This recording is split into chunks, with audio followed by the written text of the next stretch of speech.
Hace 2 domingos vimos que el pecado nos endurece, Vimos que una de las cosas que produce el pecado en nuestras vidas es el endurecimiento. Nos endurecemos. El pecado tiene tal envergadura, nos engaña de tal forma que no somos conscientes de ese engaño. Nos endurecemos con las cosas que vivimos, con las cosas que hacemos, con las cosas que pensamos. Nos endurecemos sobre todo, muchas gracias, nos endurecemos cuando no prestamos atención a la voz del Espíritu Santo, como vimos hace un par de semanas. A esas iglesias que hoy hemos leído una parte, donde el Espíritu Santo le dice que oigan, y las iglesias no escucharon, y todas desaparecieron. Nos endurecemos cuando no escuchamos la voz de Dios, nos endurecemos cuando hacemos lo que queremos, como en el tiempo de los jueces, que cada uno hacía lo que bien le parecía. Nos endurecemos cuando el engaño del pecado se muestra como una realidad en nuestra vida. Eso es lo que vimos hace 2 semanas. Hoy quiero decirte en esta mañana, hay un texto en la Escritura que dice que lo que el hombre sembrare, eso segará. Eso es una verdad inmutable. No lo olvides nunca. Lo que sembremos, eso segaremos. A veces lo veremos y otras veces no lo veremos. A veces pasarán los años y lo podremos ver, otras veces no. Pero lo que es una ley de Dios, lo que el hombre sembrare, eso segará. Pero hay otra ley de Dios también. Hay otra ley de Dios que nos enseña claramente en su palabra, y es que el pecado siempre tiene sus consecuencias. Ya me gustaría a mí decir que el pecado no tiene sus consecuencias. Ya me gustaría a mí decir que no importa lo que pequemos, que no importa lo que hagamos, que nunca habrá consecuencias, que podremos vivir a nuestro antojo y como queramos. Ya me gustaría a mí decirlo, pero eso no es lo que la Biblia enseña. Por lo tanto, no tengo ninguna autoridad para decir eso. Lo que la Biblia enseña es todo lo contrario. El pecado siempre tiene sus consecuencias. Mira lo que dice en Génesis, en el capítulo 3, versículos 7 al 13. Génesis, capítulo 3, versículo 7 al 13. Dice así. Génesis 3, del 7 al 13. Entonces fueron abiertos los ojos de ambos y conocieron que estaban desnudos.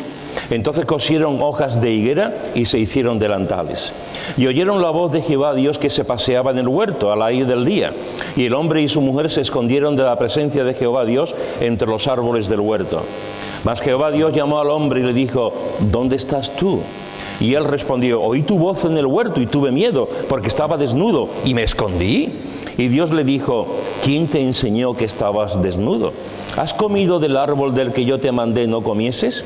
Y el hombre respondió: La mujer que me diste por compañera me dio del árbol y yo comí. Entonces Jehová Dios dijo a la mujer: ¿Qué es lo que has hecho? Y dijo la mujer: La serpiente me engañó y comí.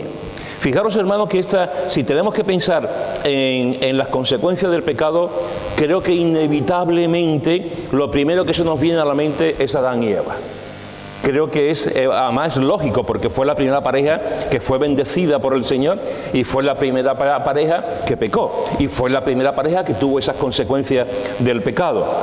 Es normal que cuando pensemos en este tema, de alguna manera pensemos siempre como primeros en esa larga lista que la Biblia nos enseña de Adán y de Eva. Estaban destinados a la gloria. Estaban destinados a la comunión con Dios todos los días. Estaban destinados a vivir eternamente. Estaban destinados en el lugar más hermoso y más bonito donde Dios les había dicho.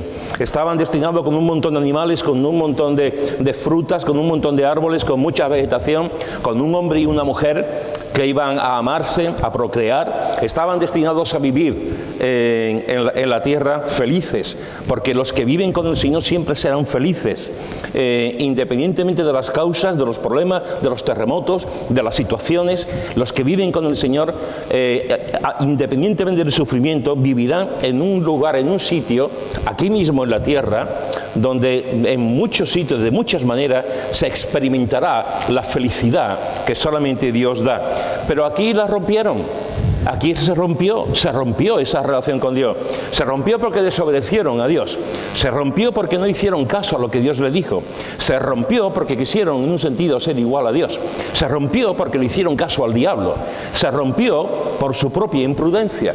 Se rompió porque quisieron hacer su santa voluntad, como en tantas otras ocasiones. Y tuvo sus consecuencias. Tuvo sus consecuencias. Fijaros que en el texto que hemos leído, en los versículos 7 al 11 nos dice que se dieron cuenta que estaban desnudos. Antes no, antes el cuerpo del uno y el cuerpo del otro eran bonitos, eran hermosos, se miraban y no había ningún tipo de vergüenza porque eran una obra de arte, porque Dios los había hecho así, y se amaban y podían verse el uno al otro sin ningún tipo de problema hasta que entra el pecado.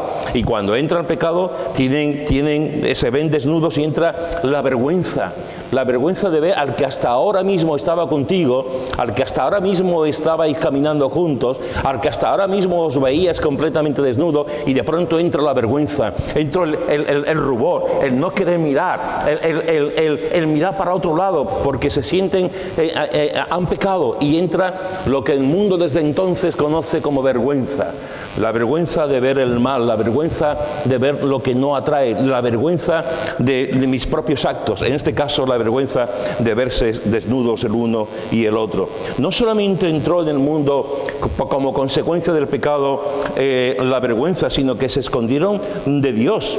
Versículo 8, se escondieron de Dios. Antes no se escondían de Dios. Cuando Dios paseaba y hablaba con ellos, no se escondían de Dios. Al revés, buscaban a Dios, tenían una comunión íntima con el Señor se revelaba a ellos, les hablaba, los hizo, los creó. No había ningún tipo al revés, se prestaban ahí, aquí estoy, Señor, vamos a hablar, vamos a pasear, vamos a charlar. El Señor les dio todo, de su comunión, de su riqueza, de todo lo que tenían.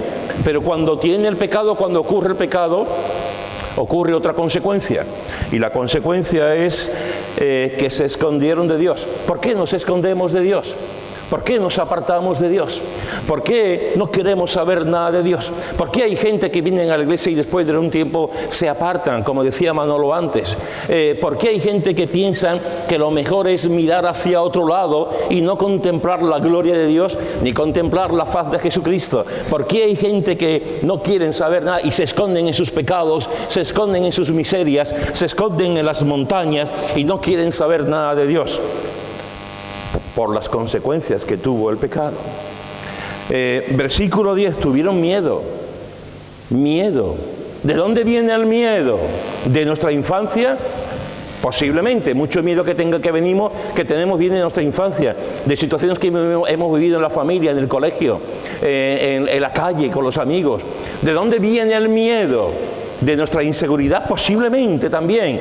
El miedo viene de nuestra inseguridad, de las burlas de los demás, de las cosas que han hecho los demás con nosotros, de las palizas que nos han podido dar, del desprecio de la gente. Y nos da miedo relacionarnos con la gente, nos da miedo tener amistades, nos da miedo casarnos, nos da miedo tener una relación, nos da miedo tener amigos, nos da miedo compartir nuestros sentimientos, nuestras cosas que tenemos por dentro. ¿De dónde viene el miedo? Del pecado. El pecado siempre produce miedo. La bondad, el amor, nunca produce miedo. El pecado siempre produce miedo. Y ese miedo viene de las consecuencias del pecado de Adán y Eva. No solamente se dieron cuenta que estabas desnudo y entró la vergüenza. No solamente se escondieron de Dios. No solamente tuvieron miedo, sino que le echaron la culpa al otro. Dice el versículo 12... Y Dios le dijo, ¿quién te enseñó que estaba desnudo? ¿Has comido del árbol que yo te mandé no comiese? Y el hombre respondió, la mujer. Y fíjate que por implicación, no solamente le echa la culpa a la mujer, sino también le echa la culpa al mismo Dios. Es muy sutil, pero lo dice. La mujer que me diste. Sí, tú me has dado, tú me diste una mujer, ha pecado, pero es que tú me la diste. Que yo estaba solito, que yo estaba con los animales, que yo estaba muy bien, pero es que tú me la diste. la mujer que me diste por compañera me dio del árbol. Y fijaros que Jehová Dios le dice a la mujer, ¿qué es lo que has hecho? Versículo 13, y dijo la mujer, la serpiente me engañó y comí. Esta es la excusa de siempre. Esto es lo que pasa siempre. Siempre son los demás los culpables, menos yo. El más guapo soy yo. El más bonito soy yo. El más inteligente soy yo. El más perfecto soy yo. El que nunca mete la pata soy yo. Los demás todos. Desde el cónyuge que tenemos, a los padres que tenemos, a los hijos que tenemos, en la iglesia donde nos juntamos, en el lugar de trabajo, siempre son los demás los que hacen mal las cosas. Qué pocas veces escucho a alguien decir, yo lo he hecho mal. Qué pocas veces tenemos la capacidad de analizarnos, de examinarnos y decir, yo he metido la pata, yo he pecado. Qué pocas veces llegamos a mirarnos hacia adentro de esa forma. Le echamos la culpa a los demás siempre.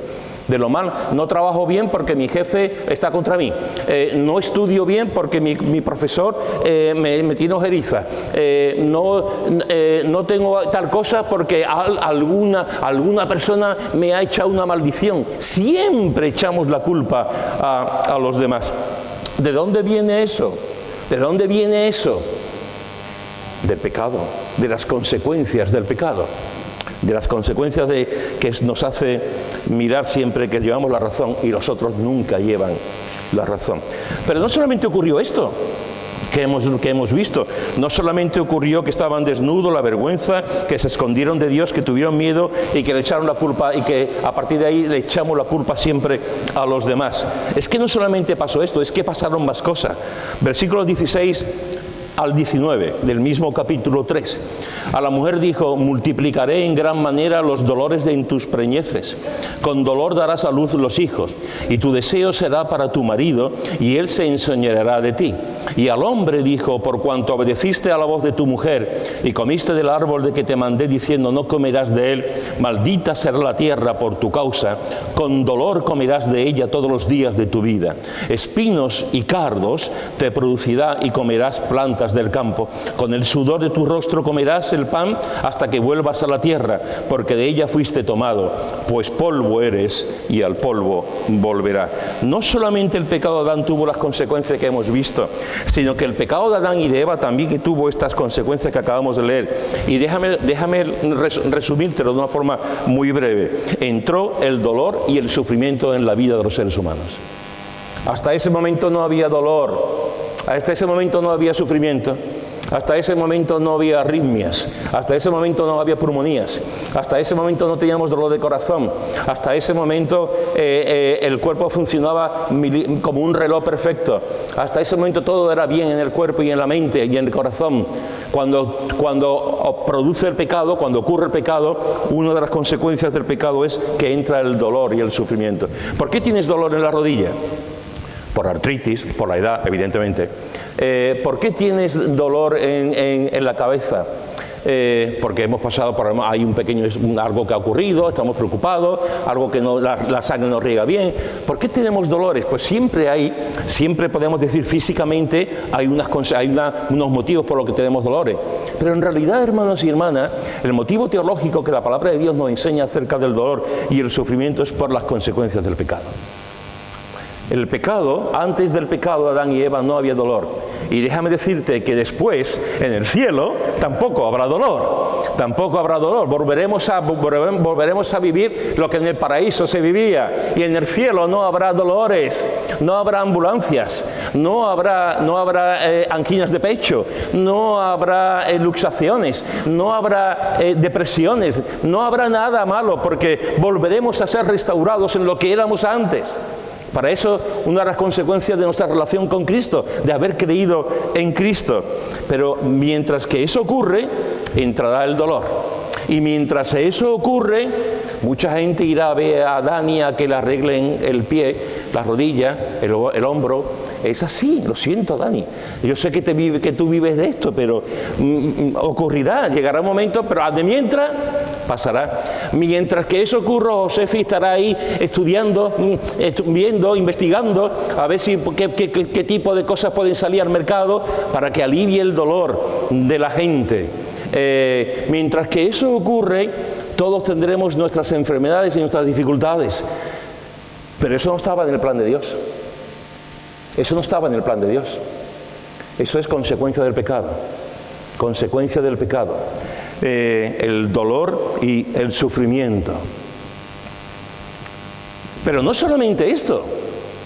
No solamente se dieron cuenta que estaban desnudos, que se escondieron de Dios, que tuvieron miedo, que le echaron la culpa al otro, que entró el dolor y el sufrimiento en sus vidas, sino que entró el asesinato. Capítulo 4, versículo 8. Dice, y dijo Caín a su hermano Abel, salgamos al campo. Y aconteció que estando ellos en el campo, Caín se levantó contra su hermano Abel y lo mató. Hermanos, esto es muy fuerte, es la primera vez que encontramos la muerte física de alguien, es la primera vez que encontramos en la Escritura que un hermano se levanta contra el otro y lo mata. ¿De dónde viene el asesinato? ¿De dónde vienen los homicidas? ¿De dónde viene esto? De consecuencia del pecado. Matamos, violentamos, hacemos horrores, hacemos el mal, porque viene como consecuencia del pecado.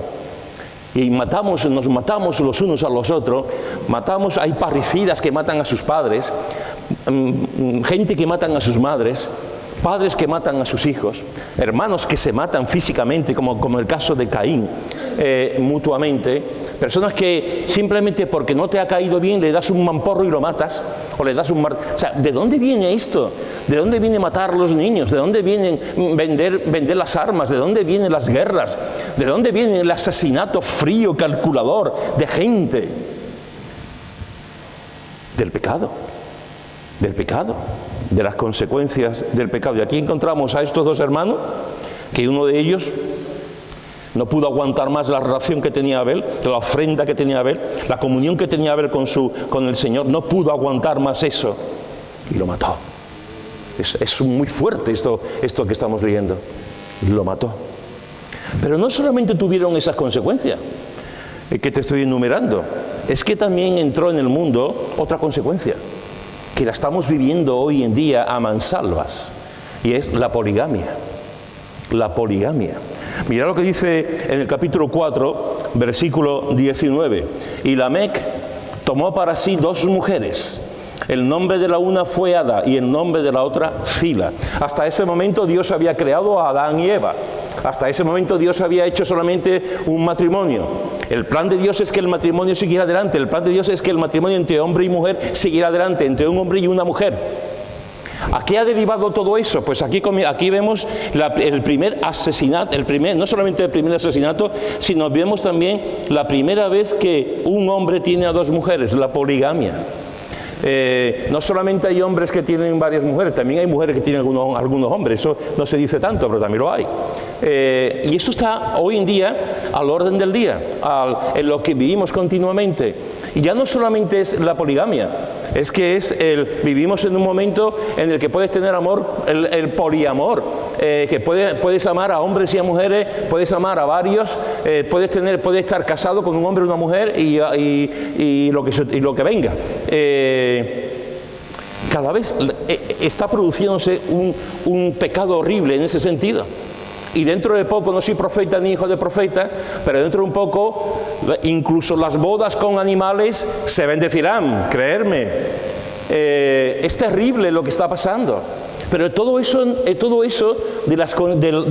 que ocurre, esa poligamia que no estaba en el plan de Dios, esa poligamia que el hombre en su desenfreno moral está viviendo, ocurre como consecuencia del pecado.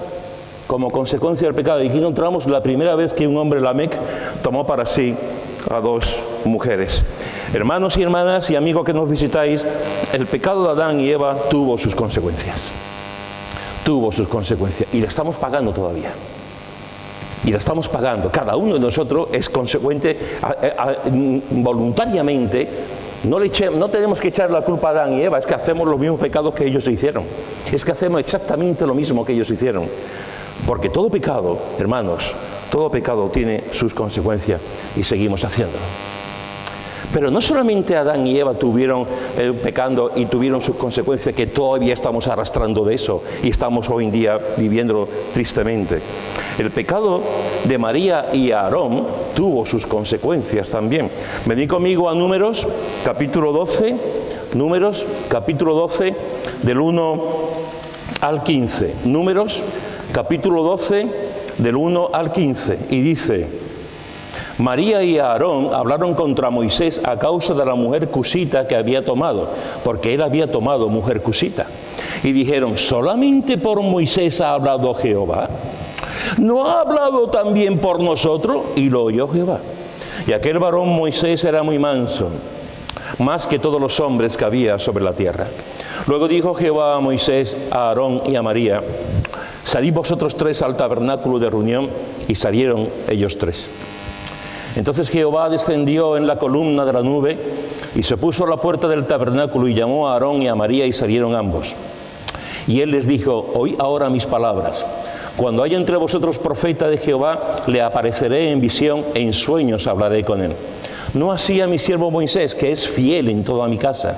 Cara a cara hablaré con él, y claramente, y no por figuras, y verá la apariencia de Jehová. ¿Por qué, pues, no tuvisteis temor de hablar contra mi siervo Moisés?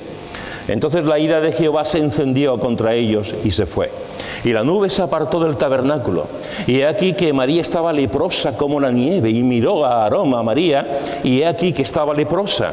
Y dijo Aarón a Moisés: ¡ah, Señor mío! No pongas ahora sobre nosotros este pecado, porque locamente hemos actuado y hemos pecado.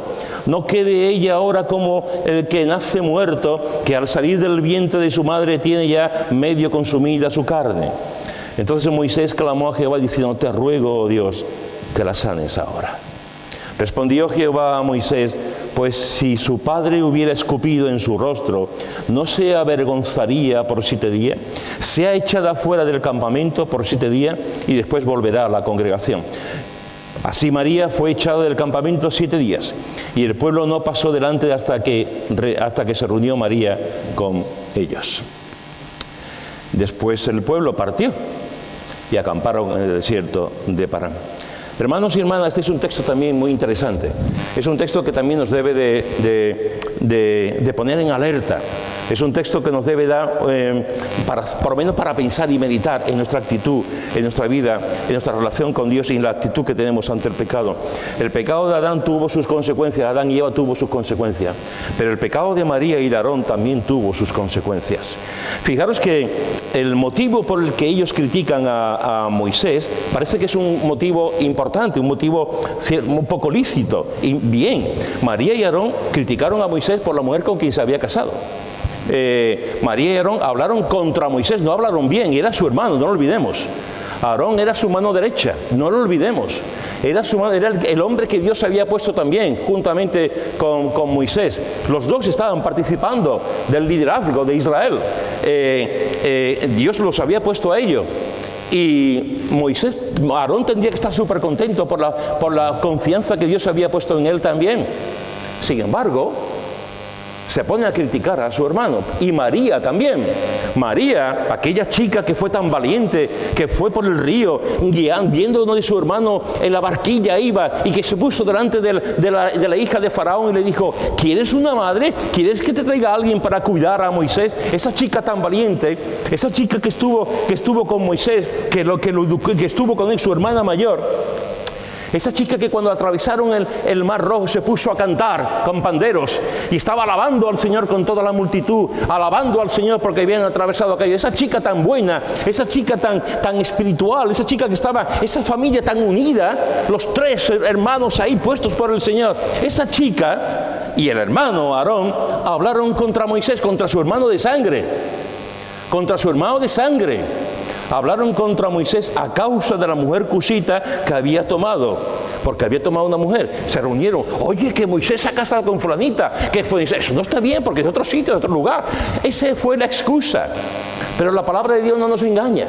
La palabra de Dios nos dice realmente el fundamento, el motivo por el que los dos se pusieron a hablar mal de Moisés. Versículo 2. Y dijeron: ¿solamente por Moisés ha hablado Jehová? ¿Solamente por Moisés ha hablado Jehová? ¿No ha hablado también por nosotros? Este es el motivo. Este es el motivo. Lo de menos era la mujer. A ellos les daba igual la mujer. Lo que ellos tenían, el corazón donde lo tenían ellos, estaban instalados en la envidia. En la envidia. Ellos estaban criticando a su hermano por la dichosa envidia. Solamente por Moisés ha hablado Jehová. ¿Y nosotros? ¿No ha hablado también Dios por nosotros? Tuvieron envidia.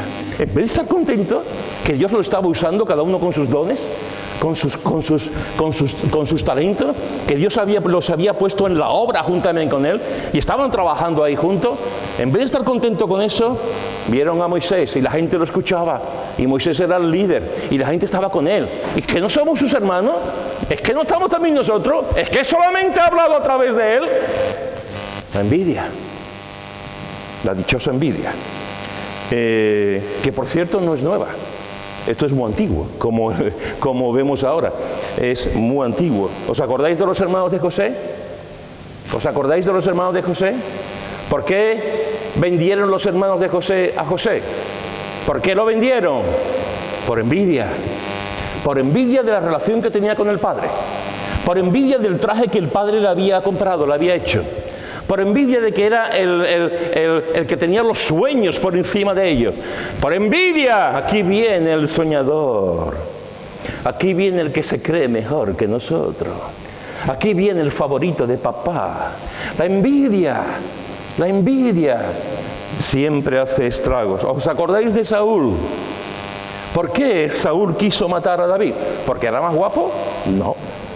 ¿Por qué? Porque Saúl era muy guapo, lo recuerdo, y era alto, ¿Por qué quiso Saúl? ¿Por qué tuvo Saúl envidia de David? Por eso mismo. Porque Dios ungió a David. Saúl podía haber sido un buen rey. Saúl podía haber sido un rey perfecto, pero declinó su corazón, se inclinó al pecado. Y tuvo envidia de aquel muchacho joven, aquel pastor de ovejas. Tuvo envidia de él y lo intentó matar en varias ocasiones porque era aclamado por la gente. Y cuando mató a Goliat, todo el mundo decía: ¡David, David, David! Y Saúl estaba allí diciendo: ¿y yo qué? ¿Y yo qué? Que yo soy el rey y están aclamando a este. El germen de la envidia hace estragos. Y si le damos lugar a que la envidia vaya creciendo como bola de nieve, no solamente hará estragos, sino que nos matará. Nos matará.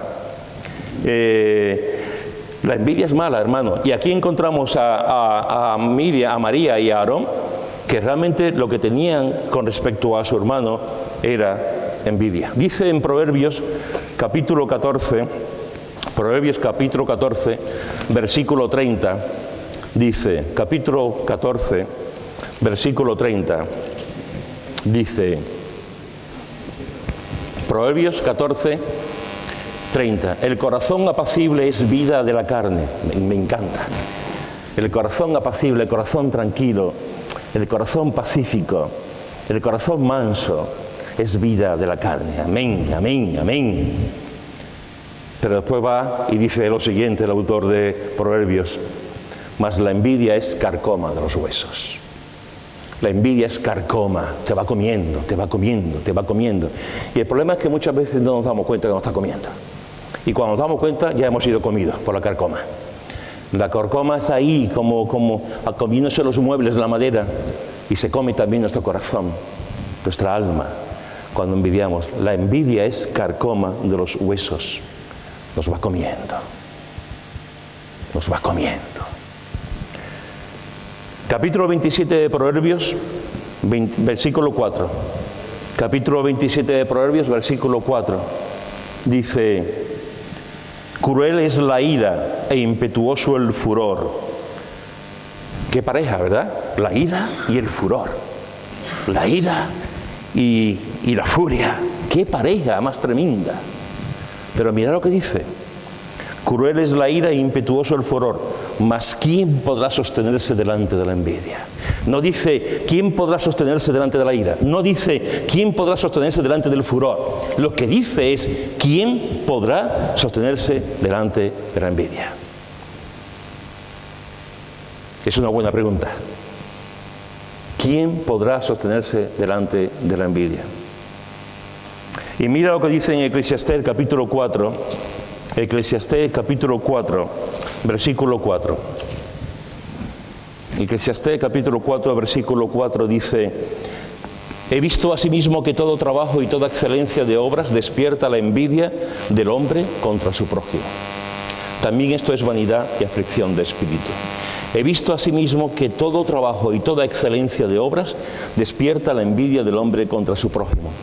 Tú entras en una nueva empresa, entras en un nuevo sitio y empiezas a hacer un trabajo excelente, mejor que tus compañeros.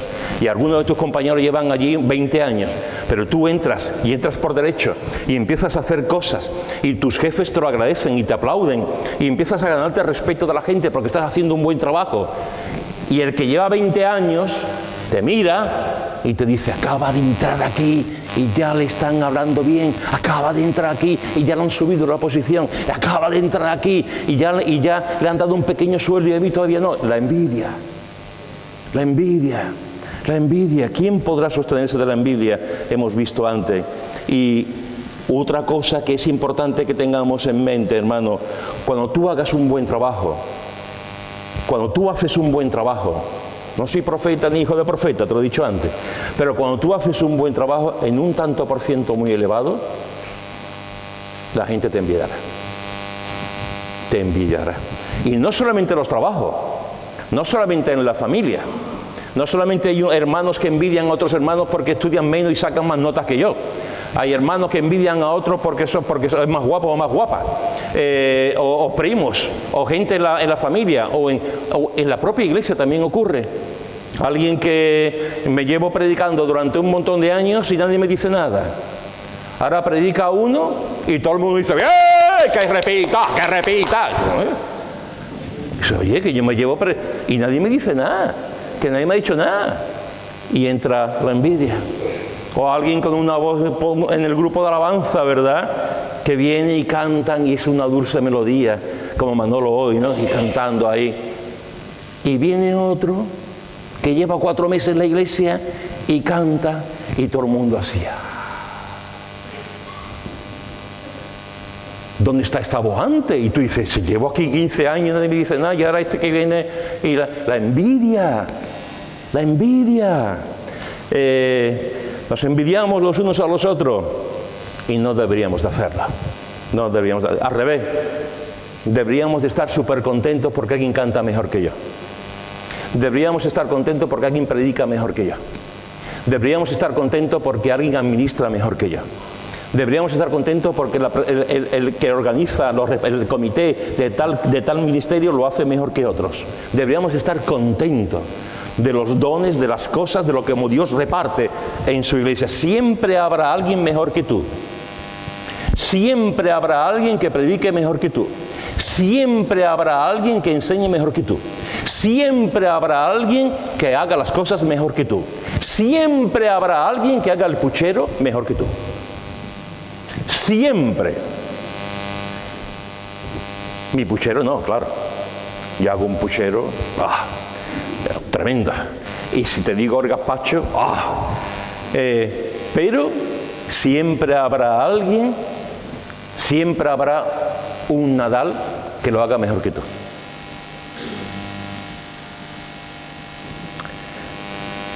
Fijaros, hermanos y hermanas, que Aarón y María criticaron a Moisés por envidia. Y es interesante porque ante esta situación es Dios mismo quien reivindica a Moisés. Me encanta. Es Dios mismo quien reivindica a Moisés. Mirad lo que dice en el texto que hemos leído antes. Dice en Números, en el capítulo 12, dice: el mismo Señor le dice a ellos dos una cosa súper importante. Versículo 3: y aquel varón Moisés era muy manso, más que todos los hombres que había sobre la tierra. Es como si el Señor le dijera: estáis hablando mal contra Moisés, estáis criticando, tenéis envidia, pero yo os quiero decir una cosa, Moisés y María: Yo os quiero, Moisés y María, Aarón y María, yo os quiero decir una cosa. Moisés es muy manso y ustedes no. Moisés es muy manso. El piropo que le da Dios aquí, lo que el Señor, como el Señor reivindica a su siervo, a Moisés, es tremendo. Moisés es manso. Es verdad que como todos nosotros, que Moisés luchó contra su carácter. No olvidemos que en un momento dado que Moisés mató a un hombre. No olvidemos que en un momento dado Dios le dijo que golpeara la piedra y habló con la piedra. No olvidemos que hay un momento en que Moisés perdía el estribo. Pero Dios dice que Moisés era el más manso, porque había una obra de Dios. Dios estaba trabajando en su corazón y había una obra de Dios. No solamente dice delante de ellos dos que Moisés es manso. Mira lo que dice en el versículo 7. Dice, no así mi siervo Moisés, que es fiel en toda mi casa. No solamente era manso, sino que fue un hombre fiel. Y le está diciendo Dios a ellos dos, a Aarón y a María, Moisés es fiel. Ustedes no, pero Moisés es fiel. Fiel en toda mi casa. Así que fijaros que Dios, delante de ellos dos que lo estaban criticando por envidia, les dice que Moisés es manso, les dice que Moisés es fiel y les dice que es siervo suyo. Versículo 8. Dice, cara a cara hablaré con él, y claramente, y no por figuras, y verá la apariencia de Jehová. ¿Por qué, pues, no tuvisteis temor de hablar contra mi siervo Moisés? ¿Por qué no tuvisteis temor de hablar contra mi siervo Moisés? Así que fijaros que encontramos a ellos dos que hablan mal de Moisés, critican a Moisés por envidia, y el mismo Dios reivindica a Moisés. Moisés es manso, Moisés es fiel, Moisés es un siervo de Dios. Déjame decirte algo gratis, que te voy a dar gratis, un consejo gratis esta mañana. Cuando hablen mal de ti, cuando te critiquen, no te defiendas. No vayas por ahí defendiéndote. Quien tiene que defenderte es Dios. Quien tiene que defender tu buen nombre es Dios. Quien tiene que defender tu reputación es Dios. Quien tiene que defender tu integridad es Dios. No te vayas a defender tú. No vayas a coger el cuchillo y el arco y defenderte. Deja que Dios te defienda. En tu trabajo, en la familia, en todo y en la iglesia. Deja que Dios te defienda cuando te critiquen. No merece la pena entrar en esa batalla. Fijaros que ante esta situación Dios castiga a María.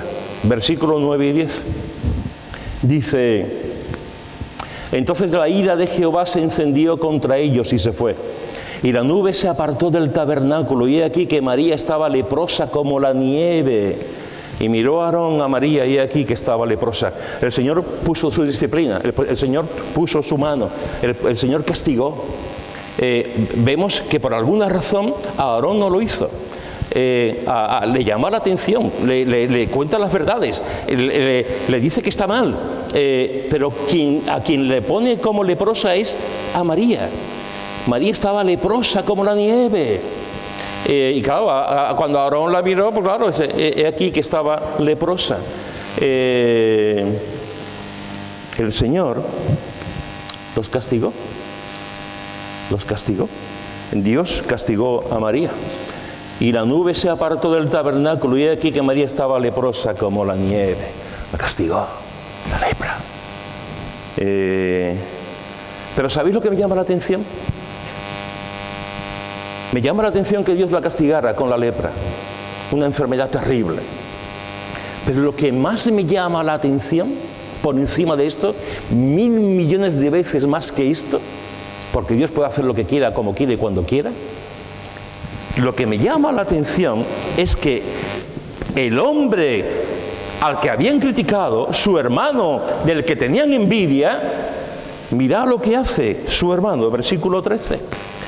Entonces Moisés clamó a Jehová diciendo, te ruego, oh Dios, que la sanes ahora. Y te quedas pasmado. Te ruego, oh Dios, que la sanes ahora. Yo soy allí, yo estoy Moisés, a mí mis hermanos me están criticando, me están moliendo a palo, me tienen envidia, y yo le digo, Señor, destrúyelo, hombre. ¡acaba con ello! A lo mejor no le digo que lo destruya, pero le digo que lo mande al quinto pino. Yo hubiera actuado en la carne. Oye, que Señor, que me están... Yo no he hecho nada contra ellos. ¿Por qué están hablando mal? Sin embargo, el hombre manso, el hombre fiel, el hombre siervo de Dios, se pone delante de Dios y le dice: Señor, sana a mi hermana. Señor, pon tu mano sobre mi hermana. Señor, quitaré la lepra a mi hermana. Y se pone a interceder por su hermana, quien le había dado tela marinera con la boca. Se pone a interceder. ¿Qué calibre espiritual tenía este hombre? ¿Qué corazón tenía este hombre? ¿Qué amor tan apasionante tenía por el Señor y por su propia familia este hombre? Que es capaz de decir: sánala ahora, Señor. Sánala ahora. Lo están criticando y ora por ellos. Que Dios nos ayude a nosotros también. Que Dios nos ayude a cuando nos critiquen, si es que lo hacen, que oremos por ellos. Y mirad lo que vemos en el versículo 14. Respondió Jehová a Moisés: pues si su padre hubiera escupido en su rostro, ¿no se avergonzaría por 7 días? Se ha echado afuera del campamento por 7 días y después volverá a la congregación. Dios la castigó. Dios puso su mano y la disciplinó. Pero escuchó la oración de Moisés, la escuchó. Y le dijo que 7 días estaría. El Señor le dijo que le iba a castigar, lo castigó, pero el efecto sería durante 7 días. No sería más tiempo en amor y en honor a Moisés, que había estado orando por el perdón de su hermana, por la sanidad de su hermana. Y el Señor lo hizo. 7 días. Pero ¿cuáles fueron las consecuencias del pecado? Las consecuencias del pecado para María fue que tuvo lepra. Las consecuencias del pecado para María fue que este texto, millones de creyentes desde aquellas que leen la Escritura todos los días, lo ven y ven los estragos que hace la envidia y la crítica. Las consecuencias para María fue que tuvo que salir su hermano para orar por sanidad. Pero no solamente hubo unas consecuencias para María, que cogió la lepra, hubo unas consecuencias para todo el campamento. Para todo el campamento. María, versículo 15, fue echada del campamento 7 días y el pueblo no pasó adelante hasta que se reunió María con ellos. 7 días estuvo el campamento, miles de personas, 1,5 millones, 2 personas paradas ahí 7 días por el pecado de una. En este caso el pecado de 2, pero el pecado de una que Dios castigó a María con la lepra. Por el pecado, el campamento entero, millones de personas, 1,5 millones de personas, estuvo parada sin andar. Las consecuencias del pecado. El pecado tiene sus consecuencias: el sufrimiento, el dolor, la poligamia, el asesinato, el miedo, la vergüenza. El pecado tiene sus consecuencias siempre. Y el pecado tiene sus consecuencias siempre en nuestras vidas, en la vida de la familia y en la vida de la iglesia. Podemos estar 7 días, 7 meses, 7 años sin movernos, sin bendiciones, porque hay pecado en medio del pueblo. Porque hay leprosos en medio del pueblo. Podemos estar sin recibir la visita de Dios porque hay pecado. Y alguien podrá decir: ¿y qué tiene que ver el pecado de una persona con el resto? Pues lee el texto. Y lee otros tantos. Y lee también el texto que hemos leído. Cuando hay pecado en el pueblo no hay bendición. Cuando alguien pone un palo en la rueda de la bicicleta no anda. ¿Qué culpa tiene la bicicleta? Es que se le ha puesto un palo. O una moto.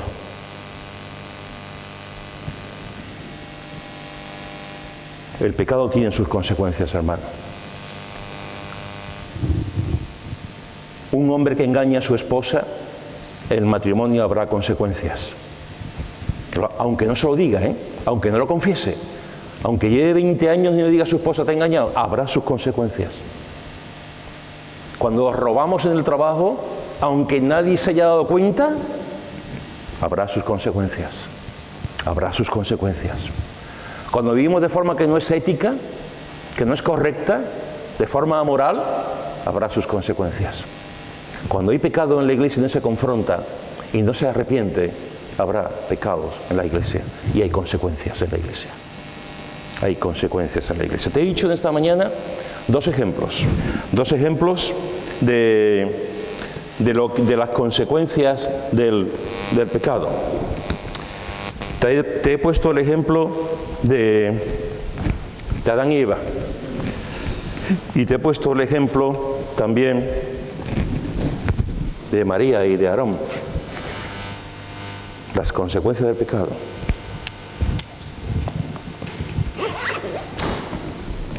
¿Te acuerdas de un matrimonio en el libro de los Hechos? Yo sé que te acuerdas porque tienes un buen conocimiento de la palabra. ¿Te acuerdas de un matrimonio en el libro de los Hechos que murieron los dos? ¿Te acuerdas de Ananías y Zafira? ¿Te acuerdas de los engañadores, de los mentirosos? ¿Te acuerdas de lo que quisieron quedar por encima de los demás? ¿Te acuerdas de lo que vendieron su casa y dijeron, hemos vendido de tal manera, pero lo demás para nosotros, a la saca? Pero la idea era que como si lo hubiese vendido todo y lo hubiesen dado todo a la obra de Dios. ¿Te acuerdas? ¿Te acuerdas de las consecuencias que tuvo ese pecado para ellos dos? Los dos murieron. Los dos murieron. Los dos murieron como consecuencia del pecado en sus vidas. Y tuvieron ocasión de arrepentirse. Tuvieron ocasión. El Señor habló Pedro habló con el hombre, pero no le prestó atención. Y a las 3 horas, cuando vino la mujer, le preguntó y tampoco le prestó atención la mujer. Y los dos murieron. Fue un castigo divino. No fue un castigo de Pedro, fue un castigo divino por intentar engañar al Señor y a su iglesia y mentir al Espíritu Santo. Es verdad que después vemos cómo el Señor usó eso y entró temor en la iglesia, como cuando entró temor en la iglesia y la gente conocía también. Una de las cosas que siempre me ha llamado la atención de ese texto es que en las dos ocasiones, tanto él como ella, fueron los jóvenes quienes llevaron el cuerpo. Fueron los jóvenes quienes llevaron el féretro. ¿Por qué dirían los jóvenes, verdad? ¿Ustedes os imaginan el grupo de jóvenes? Que hay un muerto y ahora le digo, tenéis que llevar el muerto. ¿Cómo? ¿Que llevar el féretro? ¿Cómo? Pues por alguna razón Pedro lo hizo. Y llevó los dos, como diciendo a los jóvenes, cuidado con la mentira, porque así os podéis ver vosotros. Pero a todos nosotros, hermano, el pecado tiene sus consecuencias. Por favor, no lo olvides nunca. No solamente es una consecuencia para ti, es para tu familia, es para la gente que tú quieres, es para tu entorno y también es para la iglesia. Que Dios nos ayude, que Dios nos guíe, que Dios nos dé la fuerza para darnos cuenta cuando estamos pecando y arrepentirnos y decirle, Señor, perdóname por mi pecado y que no haya ningún tipo de consecuencias ni para mí, ni para mi gente, ni para la iglesia, ni para nadie. Que el Señor nos ayude a mirar el pecado interior y que seamos conscientes de que si no hay arrepentimiento, las consecuencias del pecado son horribles. Horribles. Carnalidad, divisiones, enemistades, enfrentamientos, peleas, mundanalidad. Horrible. Pero cuando antes estaba diciendo Paqui en su oración, estaba diciendo, Señor, esta es una iglesia que siempre se ha caracterizado por el amor. Y esa es la característica que tiene que tener esta y cualquier iglesia. Y cualquier iglesia. El amor al Señor por encima de todo y el amor los unos a los otros.